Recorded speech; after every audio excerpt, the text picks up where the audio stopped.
Let's build these chapters together. You know, my Emily Voss, the Ventilation Man book. Well, one of the chapters is going to be about the strange phone call.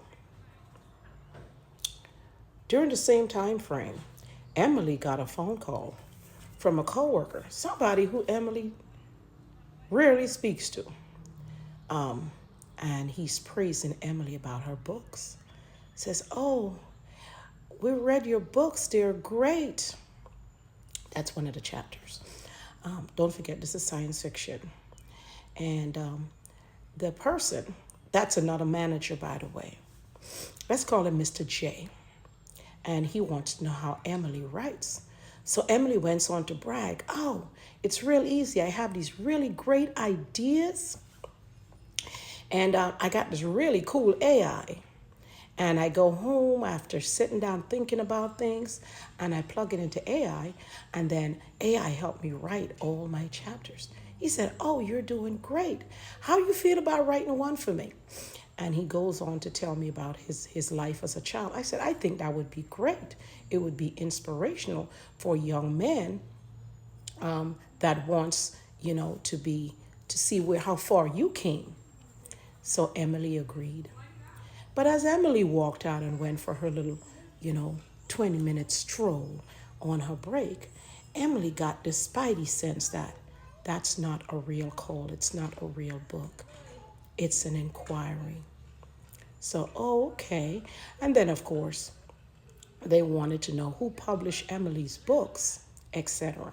Now, that inquiry came in about 2 weeks before from another co-worker that wanted to know who was the publisher of these books.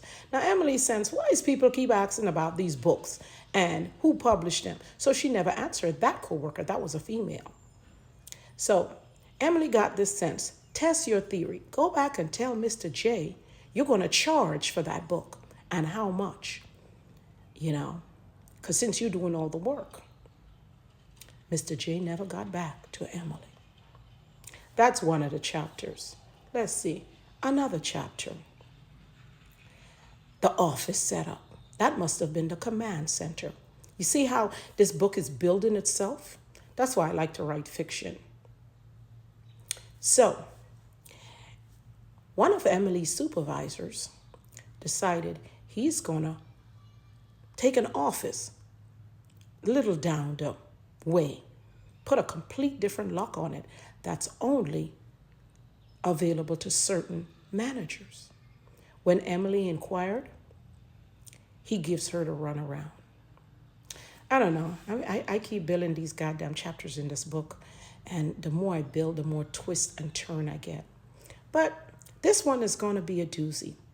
It's going to have how, Emily struggled for years and couldn't understand why they hate her guts so much. I mean, it's almost like they had their foot on Emily's neck. Emily put in for a job. She could never get a promotion. Every chance they got, they plot on that poor woman. I don't know how she survived this long. They lie on her. They blackball her. They did everything they can to disencourage poor Emily. And you know what? This all started back in 2019. Emily is a hard worker, but they paint Emily as a disruptor, as someone who exaggerates. But Emily, she never defends herself. She just keep going until she start write books. And then they all became interested in Emily. I wonder why. I got to go do some more research on Emily and see what it is about Emily that triggers people so much. Is it the books? Because they fiction, unless you want to call them something else. But remember, I write science fiction.